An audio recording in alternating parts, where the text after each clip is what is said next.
नमस्कार दोस्तों, online counselling psychology के कोर्स की दूसरी वीडियो में आपका स्वागत है। इस वीडियो में हम बात करेंगे कि काउंसलिंग ज़रूरी क्यों होती है, काउंसलिंग का बेनिफिट क्या है, why counselling is important and why counselling is beneficial for the people. So इसके लिए मैंने अपने नोट्स बनाए हुए हैं। मैं उन नोट्स में से हेडिंग पढ़ूंगा और उस हेडिंग को पढ़ने के बाद में मैं एक्सप्लेन करूंगा। तो और कोर्स वर्क असाइनमेंट्स वगैरह हम आपको आगे देंगे, कुछ वीडियो में हम आपको असाइनमेंट्स वगैरह देंगे। उन असाइनमेंट्स को कंप्लीट करने के बाद ही आपको सर्टिफिकेट मिलेगा। और जैसा कि मैंने लास्ट की वीडियो में भी बताया था कि ये कोर्स सिर्फ स्किल एनहांसमेंट के लिए है, नॉलेज को इम्प्रूव करने के लिए है। इस कोर्स को करने से आप काउंसलिंग साइकोलॉजिस्ट नहीं बन जाते। काउंसलिंग साइकोलॉजिस्ट बनने के लिए मास्टर्स मस्ट होती है, मास्टर्स रिक्वायर्ड है साइकोलॉजी में। और बहुत से लोग डिप्लोमा भी प्रेफर करते हैं, डिप्लोमा की भी डिमांड करते हैं कि भाई गाइडेंस एंड काउंसलिंग के अंदर डिप्लोमा भी होना चाहिए। हालांकि इंडिया में अभी तक कोई फॉर्मल रूल नहीं है कि गवर्नमेंट की तरफ से, आई होप कि जल्दी आ जाएगा। कुछ ऑर्गेनाइजेशंस कोर्सेज ऑफर कर रही होती हैं जो नॉन आरटीआई रिकॉग्नाइज्ड होते हैं, नॉन यूजीसी रिकॉग्नाइज्ड होते हैं, तो उनको भी करने से आप साइकोलॉजिस्ट नहीं बन जाते। साइकोलॉजिस्ट बनने के लिए यूजीसी रिकॉग्नाइज्ड कोर्स करना जरूरी होता है, यानी कि मास्टर्स इन साइकोलॉजी, एंड बहुत से डिमांड करते हैं डिप्लोमा भी।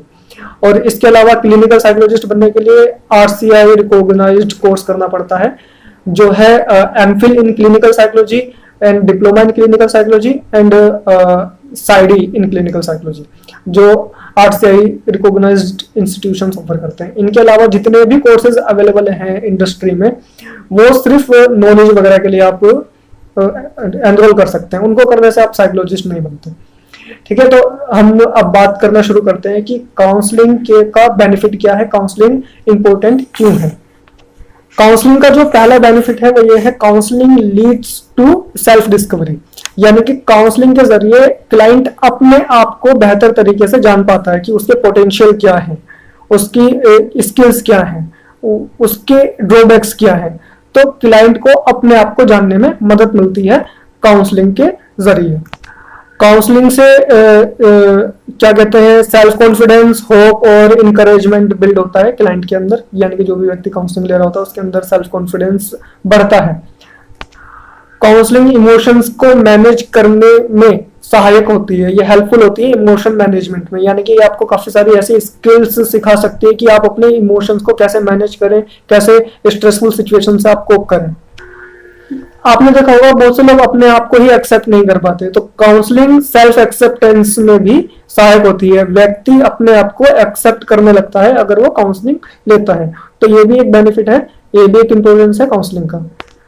काउंसलिंग आपके व्यू पॉइंट्स को एक डायरेक्शन देने में मददगार साबित होती है। यानी कि आप जैसा सोच रहे हैं उसको एक डायरेक्शन मिलेगी कि हाँ भाई किधर जाना है अपनी सोच को लेकर। तो एक डायरेक्शन मिलती है, एक पर्पस मिलता है काउंसलिंग अटेंड करने से।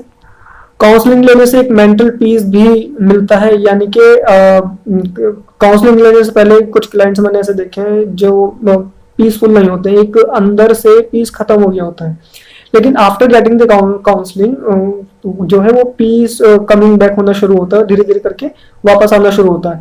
ये जो इम्पोर्टेंस है, ये जो बेनिफिट है, ये डिपेंड करता है काउंसलिंग गोल्स पर कि किस मकसद से क्लाइंट काउंसलिंग लेना चाह रहा है। तो काउंसलिंग के जो इम्पोर्टेंस है, जो गोल्स हैं, वो उस चीज पे भी डिपेंड करते हैं कि काउंसलिंग किस मकसद से ली जा रही है। बहुत से अपनी इमोशनल स्टेबिलिटी को इम्प्रूव करने के लिए लेते हैं, बहुत से स्ट्रेसफुल सिचुएशंस में कैसे मैं बेहतर डील करूं, बहुत से रिलेशनशिप को एनहांस करने के लिए काउंसलिंग लेते हैं। तो ये जो काउंसलिंग के इम्पोर्टेंस एंड बेनिफिट्स हैं, ये उस पर भी डिपेंड करते हैं कि भाई काउंसलिंग किस मकसद से ली जा रही है। काउंसलिंग का जो अगला बेनिफिट है, अगला इम्पोर्टेंस जो है, काउंसलिंग से जो स्किल है वो इम्प्रूव होती हैं। यानी कि स्ट्रेसफुल सिचुएशंस में कैसे मैं बेहतर तरीके से डील करूं, तो ये स्किल इम्प्रूव हुई है। मैं बेटर डिसीजन मेकिंग कैसे करूं, ये स्किल इंप्रूव हुई है। तो काउंसलिंग लेने से स्किल इंप्रूवमेंट होती है। काउंसलिंग क्या करती है, लाइफ स्टाइल को इंप्रूव करने में मददगार साबित होती है। फॉर एग्जांपल, एक व्यक्ति है जो लोगों से मिलजुलने में हिचकिचाता है, वो सोशल सिचुएशंस में अपने आप को अच्छा महसूस नहीं कर पाता, तो उसके लाइफ स्टाइल में इंप्रूवमेंट हो रहा है। वो लोगों से इंटरेक्ट करने में जो उसको एंग्जाइटी होती है, वो एंग्जाइटी दूर होती हुई काउंसलिंग लेने से। तो इस तरीके से उसके लाइफ स्टाइल में इंप्रूवमेंट आया। और काउंसलिंग की मदद से क्या होता है कि जो प्रॉब्लम्स है ना उनको एक इंसाइट मिलता है कि भाई मैं एक अगर पर्टिकुलर प्रॉब्लम फेस कर रहा हूँ तो क्यों फेस कर रहा हूँ, उसका रीजन क्या है, उसके डीप में हम जाते हैं तो एक सूझ मिलती है प्रॉब्लम्स के लिए भी कि भाई हाँ भाई ऐसा था। यानी कि आपने देखा होगा ना कि कार में अगर कोई ड्राइव कर रहा है और कार के शीशे पर अगर धूल जम गई है तो उसको उसके आर पार नहीं दिखता। तो एक तरीके से काउंसलिंग वही काम करती है, जो शीशे पर धूल जम चुकी है उसको हटाने का काम करती है और चीजों को हम बेहतर तरीके से देख पाते हैं अपनी लाइफ में। काउंसलिंग ड्रग्स एंड अल्कोहल जैसी प्रॉब्लम्स से भी डील करने में मददगार साबित होती है। फॉर एग्जांपल अगर किसी को स्मोकिंग की, ड्रग्स की या अल्कोहल की लत लग चुकी है तो काउंसलिंग हेल्पफुल होती है इन डी एडिक्शन में, यानी कि एडिक्शन को छोड़ने में, किसी बिहेवियर को चेंज करने में। बिहेवियर मॉडिफिकेशन के लिए काउंसलिंग काफी ज्यादा सहायक है। नेगेटिव इमोशंस को डील करने में काउंसलिंग हेल्प करती है। ड्रग्स और अल्कोहल से आपको मुक्ति मिलेगी काउंसलिंग लेने से, मतलब आप उसको छोड़ देते हैं, छोड़ने की तरफ बढ़ते हैं आप।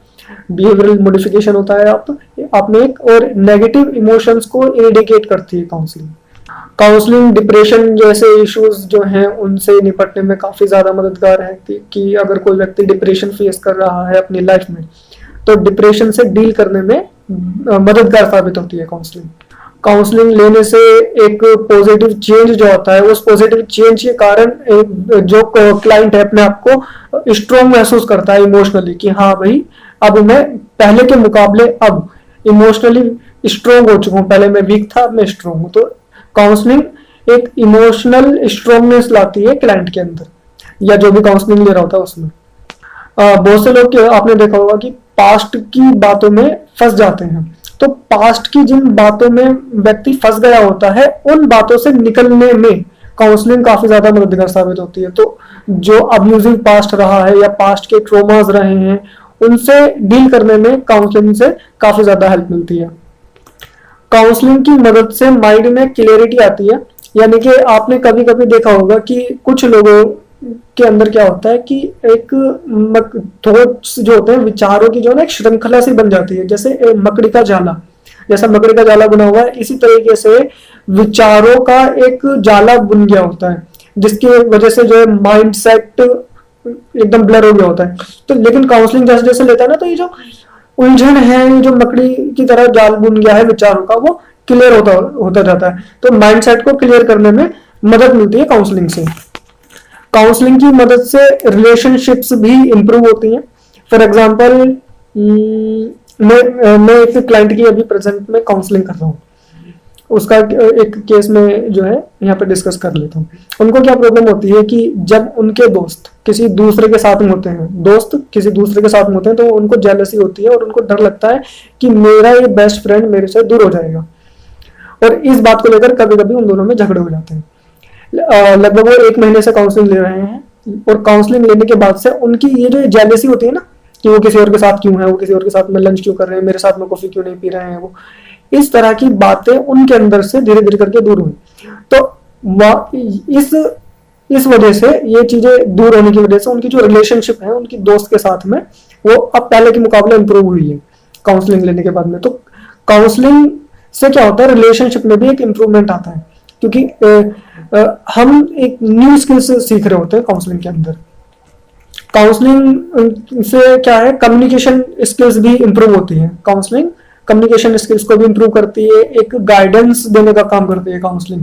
नॉन डायरेक्टिव वे में काउंसलिंग 2 तरीके की हो सकती है, डायरेक्टिव और non directive. Mostly non directive counselling की जाती है, लेकिन जरूरत पड़ने पर गाइडेंस भी दी जाती है कि क्या करना है। गाइडेंस में हम इंस्ट्रक्शंस देते हैं कि क्लाइंट को क्या करना होता है। फॉर एग्जांपल जब आपका साइकोलॉजिस्ट, जब काउंसलिंग साइकोलॉजिस्ट या थेरेपिस्ट आपको एक्शन प्लान देता है, होमवर्क देता है, थेरेपी होमवर्क देता है, काउंसलिंग होमवर्क देता है, तो वो आपको बताता है कि क्या क्या करना है। तो ये एक एग्जांपल है गाइडेंस का काउंसलिंग के अंदर।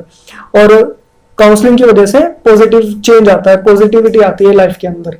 तो दोस्तों ये थे बेनिफिट्स काउंसलिंग के, benefits and importance of counselling.